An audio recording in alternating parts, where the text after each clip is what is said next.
The $1 million campaign will take off in July, promoting the 6 areas under the Hunter Tourist Authority's umbrella as one region in which to enjoy the finest food and wine on offer in Australia. Authority Chairman Peter Holliday announced today a Hunter Tourism Ball and a Hunter Cuisine Dinner will be among the highlights of the campaign, which will extend over 2 years.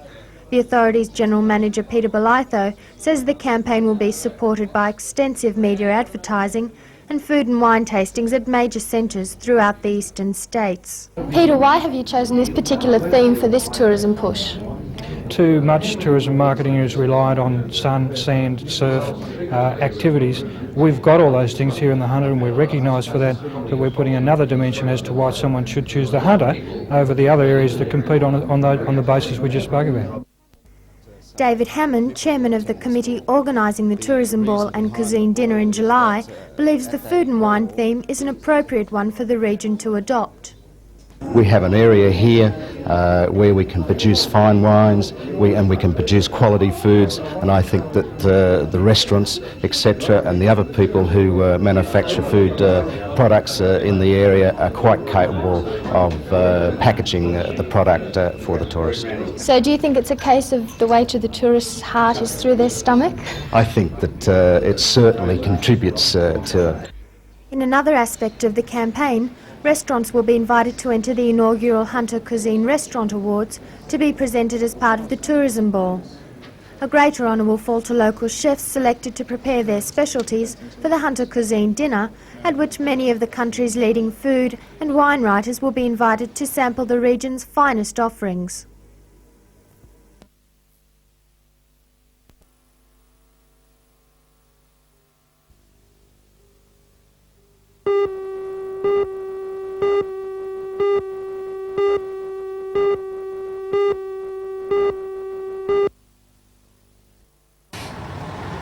Torres Transport has been one of the major trucking companies in the Hunter for over 100 years. They have more than 110 trucks in this area, and yesterday afternoon they took delivery of the first of 27 new trucks. All up, the new trucks will cost the company $3 million. Yesterday, 6 were delivered by the Scania company. Half of the new trucks will come from Scania, while the others will come from Volvo. It's part of a modernisation program by the company to improve their image and their service in the Hunter. The move is something of a sign of confidence in the local trucking industry. We have every confidence in the Hunter region, and this is part of our program to refurbish our whole fleet, and this is just the commencement of it, because we do feel that there's great potential here in the Hunter region for a company that has been established here for over 100 years.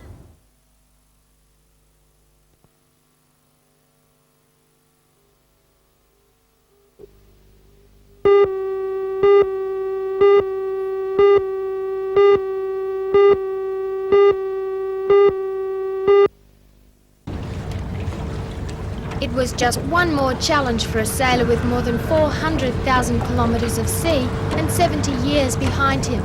Albie Bergen had never before sailed an ocean race single-handedly, but with an impressive list of past yachting victories and a new yacht, he felt confident to tackle the testing Trans-Tasman crossing. Line honours were his after 8 days and 11 hours, and he beat the previous course record by 3.5 hours. Now, to be able to be there first and also break the record by 3.5 hours, I was a happy man. Were the conditions ever very difficult? Albie believes he worked harder than his competitors in the race, bearing away and then jibing to make the wind work for him. Quicksilver, the second place getter, crossed the line more than 12 hours behind him. Albie's yacht All-Star is 50 feet long, constructed of aluminium alloy and weighs just 8.5 tonnes. Albie designed the yacht above the waterline and its magnificent interior. All-Star has made a triumphant arrival on the yachting scene. In 3 months it has competed in 3 major ocean races and broken the record in all 3. And Albie, what's the future now hold for an old man of the sea? Well, I have been doing these races as a build-up for the Melbourne to Osaka, which is in March next year, and then after that around Australia in '88, two-handed of course. Albie says the great things left in life for a man his age are sailing and sex. and his prowess in at least one of these fields is undenied.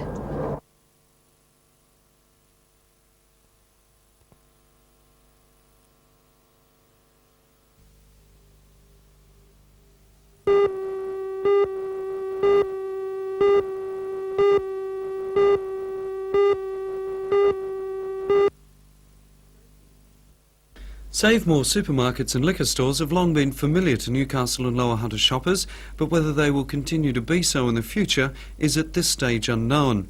The first Save More store was established in Union Street, Newcastle in 1956 by the Owens family.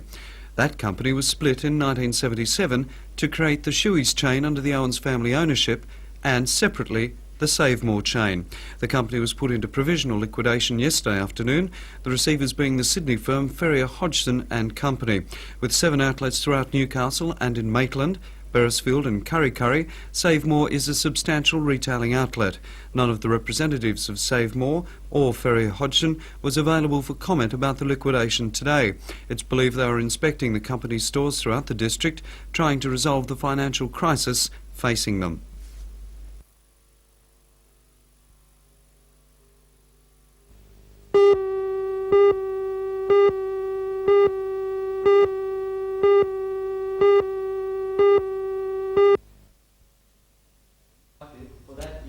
Ben Hall was shot by troopers in 1863. Although he was one of Australia's most wanted outlaws, he was never convicted of any crime. And for Year 10 students at Gateshead High School, today's trial was a chance to clear his name once and for all, in a play which retold the story of Hall's life and his conviction of the great escort robbery. After hearing both sides from the prosecutor and the defence, the judge called on the 12-man jury for their decision. If found guilty, Benjamin Hall would be sent to the gallows. They returned a short time later to deliver their verdict: not guilty. The accused was relieved, to say the least. I think it's the right decision because I was not guilty in the first place. I think whoever tried to do this was pretty terrible thing to do. It was terrible for me because I've always been a respected person, and as you can see, one of my witnesses also said that, and I think they did come to the right decision. As a student, Kristen says that the play has helped her to gain a greater understanding of law procedures in both the 1800s and the 1980s. I've learned how to conduct myself in a courtroom. I know what it's like to be in this dock right now, and I think it has helped in the long run. If anyone wants to embark on a career in law, like one of the Year 10 students that have just done this play, they'll just have a bit of an insight on what it's all about. Very helpful.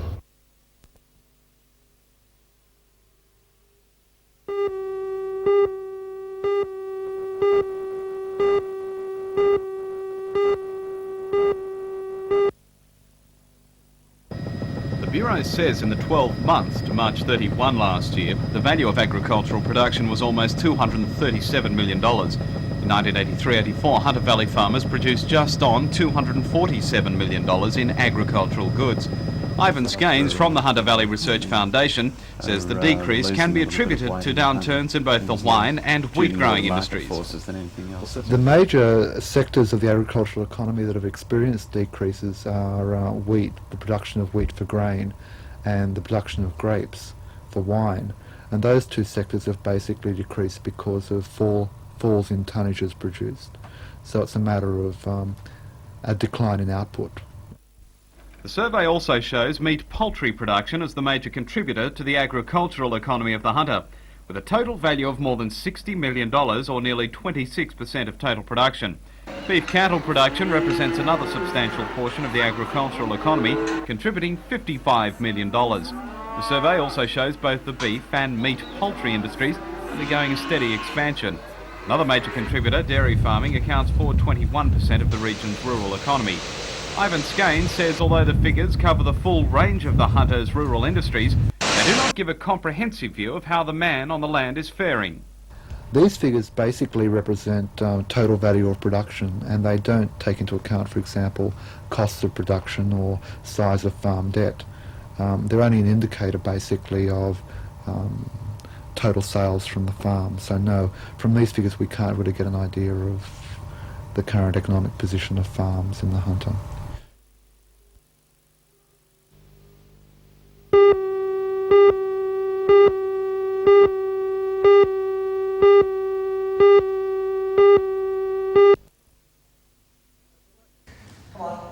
At the Lake Macquarie Police Citizen Boys Club, the 3 local representatives and the coach for the tour, Peter Webb, were going through their paces today in preparation. 17-year-old Karen Jones of Maitland will make her second judo tour of Japan with the State Police Citizens Youth Team. She competed in the last tour, held in Japan in 1983. Coach Peter Webb is also no stranger to Japan, who was a competitor with the inaugural tour in 1977. The judo liaison between Japan and Australia has been going now for 10 years. For the boys, Jason Townsend of Toronto and Trent Swords of Tomago, it's their first time. All were selected on the strength of their tournament records. During their 16 days away, they'll compete in 6 tournaments, as well as visiting the headquarters of judo in the world, Kodokan in Tokyo.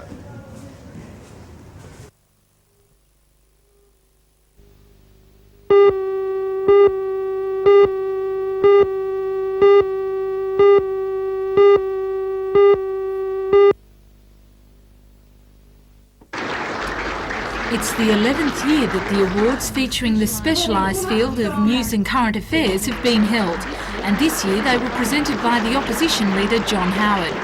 A record number of entries were received from around the country, 324 in all. NBN 3 was represented when cine cameraman David Trolfo received a commendation for his vision of the dramatic toxic waste fire on Parry's airfield near Wyong in December last year. The fire caused the evacuation of nearby residents and the closure of surrounding roads. It was shots like these ones which captured the action. Some flames rocketed more than 50 metres into the air, keeping all emergency services alert. David Trelfo has been with NBN for the past 10 years and is a previous winner of the Thorn EMI Award for Provincial Cameraman.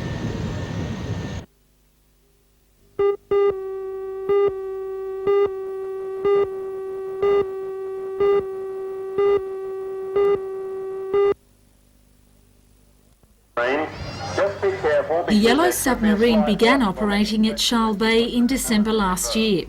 Fittingly named Octopus's Garden, the vessel cruised the waters of Port Stephens, offering a different look at its underwater assets to tourists. The success of the submarine depended on the construction of an artificial reef, allowing sightseers to observe the area below the waterline through the side view windows. However, the Department of Agriculture and Fisheries has rejected the reef proposal in the preferred location, and now the $400,000 semi-submersible sub has been sold to Wanderer Cruises, who'll conduct similar tours down the Whitsunday Passage.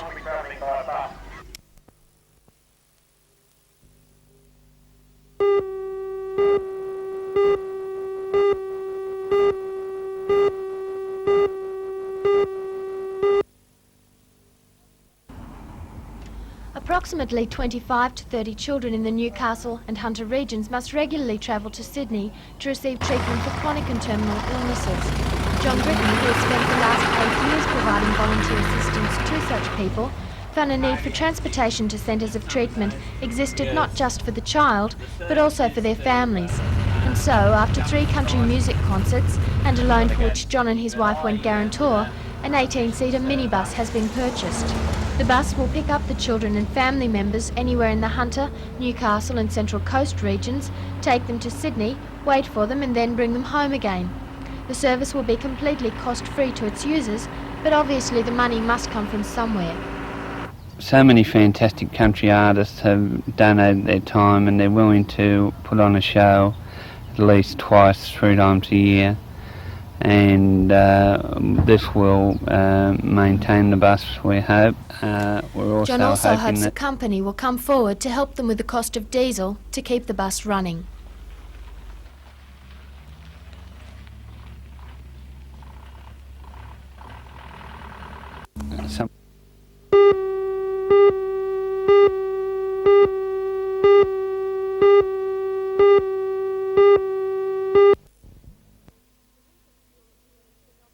The winter fuel appeal has been operating in Newcastle for more than 30 years. This year the slogan is, "Would you leave your nan and pop out in the cold?" According to Paul Lane, the City Administrator Secretary and Appeal Coordinator, a donation of 10 tonnes of coal from the coal and allied industries and present supplies of wood should meet the demand through the winter. However, more assistance is needed. Paul, how can people assist with this appeal? Well, Karen, at this particular stage of the appeal, we are in need of monetary donations, because the major expense of the appeal is the kerosene and the heating oil which we distribute, and even though we get that at a very reduced price, it's still a very expensive item. Paul, who's going to benefit from this service? Well, as has been the case in other years, people on an aged pension living within the boundaries of the Newcastle City Council area, and who also in receiving the pension are or do have a full medical entitlement card. Those eligible for assistance should register at the City Hall before the end of this month. Donations will be received at the City Hall until the 31st of July.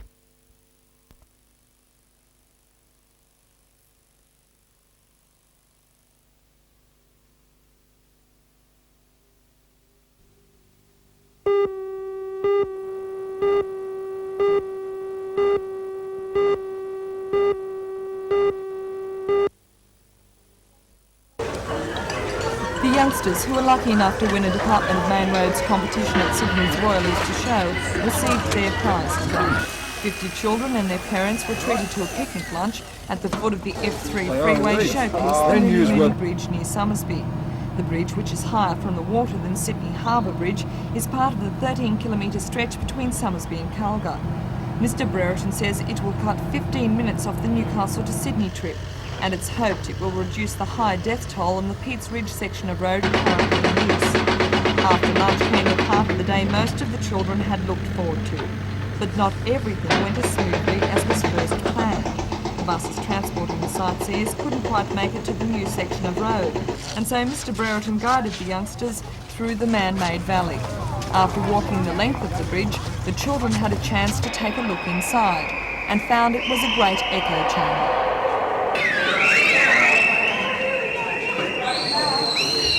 If the bridge survives today's visit, it should be completed within 3 months, and motorists should be able to drive along this section of the F3 freeway from Calgary to Somersby by December this year.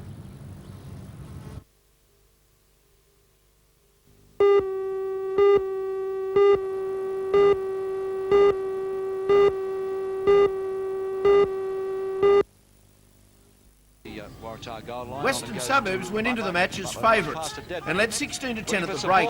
They finally won 46-20, scoring 8 tries to 4 by Waratah Mayfield.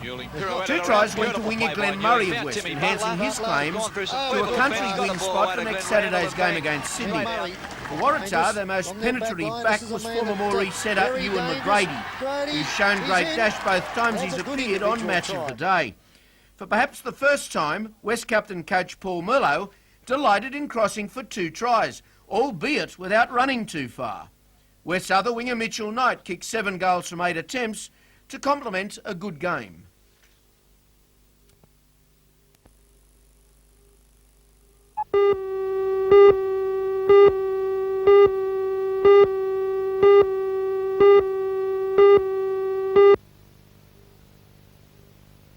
Okay, we were unlucky last year, but we're going to go one step further this year.